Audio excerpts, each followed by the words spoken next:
Bobby Valentine becomes the manager of the Red Sox. By the way, ESPN made a trade with the Red Sox, and they got Terry Francona to take Bobby Valentine's job in the broadcast booth. Good for I think that's great. Good for that's Terry great. Francona. I can't wait for that first game at Fenway when he's analyzing the Red Sox. But Bobby Valentine making news. He wants Bill Buckner, the guy who's the ball went through his legs. We all know the story.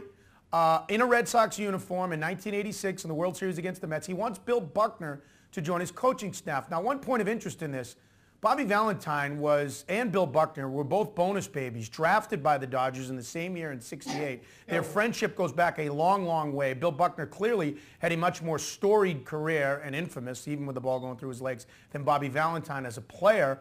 I love this idea as a Red Sox fan. I love the catharticness of Buckner possibly coming back. But Bobby V cuts through all that crap and says, look, Bill Buckner knows more about baseball than almost anybody I know. I want him around me.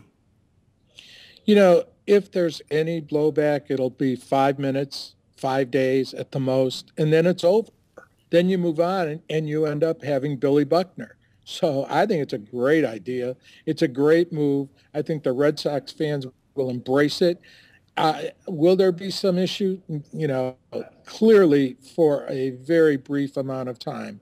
But when they end up with Bobby V and Billy Buckner together, it's a great combination, and I think it can happen. Look, I like it for two main reasons. Let's throw the whole '86 and the ball through Buckner's legs story out.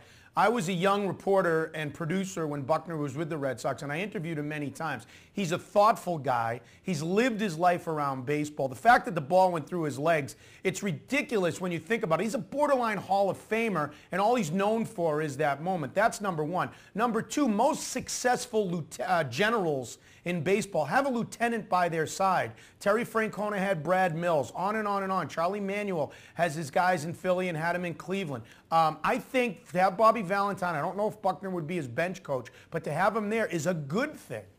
Oh, it's absolutely a good thing. And, you know, people are forgiving, Butch. I really do think that people are forgiving. And I do think it's a great combination if, you know, Buckner accepts it and if all this is true. You want the best minds around you. A person who is self-confident, as Bobby Valentine is, wants the best people around him. A person who is not confident would be threatened. That's not going to be the case with a guy like Bobby Valentine. Let's consider it a done deal. Go do it and make it happen for the people of Boston.